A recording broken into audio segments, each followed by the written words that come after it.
আমাদের যে একটা বৃহত্তর রাষ্ট্র সংস্কারের জন আকাঙ্ক্ষা ছিল সেটা কিছুটা একটা অনিশ্চয়তা তৈরি হয়েছে। আমরা প্রত্যাশা করেছিলাম যে জুলাই সনদের আইনগত একটা ভিত্তি এই ঘোষণাপত্রে থাকবে, কিন্তু কার্যত জুলাই সনদ নিয়ে কিন্তু ঘোষণাপত্রে খুব বেশি কিছু বলা হয় নাই। এবং আমরা যেটা বারবার বলছিলাম যে সংস্কারের অন্তত প্রয়োজনীয় বিষয়গুলো বাস্তবায়ন, যেগুলো নির্বাচনের আগে সেগুলো নির্বাচনের আগে হবে এবং যেগুলো নির্বাচনের পরে সেগুলো নির্বাচনের পরে হবে। কিন্তু ঘোষণাপত্রে আমরা লক্ষ্য করেছি যে যেটা বলা হয়েছে যে আগামী সংসদ বাস্তবায়ন করবে। সেই ক্ষেত্রে আসলে আমাদের যে একটা বৃহত্তর রাষ্ট্র সংস্কারের জন আকাঙ্ক্ষা ছিল সেটা কিছুটা একটা অনিশ্চয়তা তৈরি হয়েছে যে আসলে সামনের সংসদ কিংবা যারা সরকার গঠন করবে সেটা কতটুকু কি বাস্তবায়ন করবে।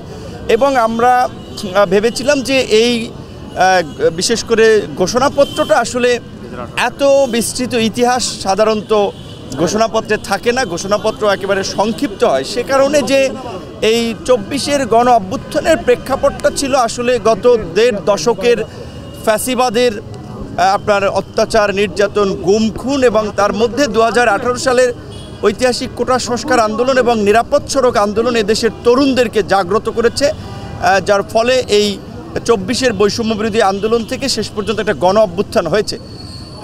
সেই ক্ষেত্রে আমাদের কাছে মনে হয়েছে যে বিস্তৃত ইতিহাস এবং মূল বিষয়ের চেয়ে অন্যান্য কিছু বিষয় চলে এসেছে। তারপরে আমরা দেশ জাতির স্বার্থে আমরা এটাকে ওয়েলকাম করি। আর যেহেতু জুলাই সনদ এখনও আপনার বাস্তবায়ন হয় নাই, সো ঘোষণা হয় নাই জুলাই সনদটা, সেটি নিয়ে আমাদের আলাপ আলোচনা থাকবে এবং অন্যান্য রাজনৈতিক অংশীজনদের সাথে আমরা আলাপ আলোচনা করে একটা আনুষ্ঠানিক প্রতিক্রিয়া জানাবো।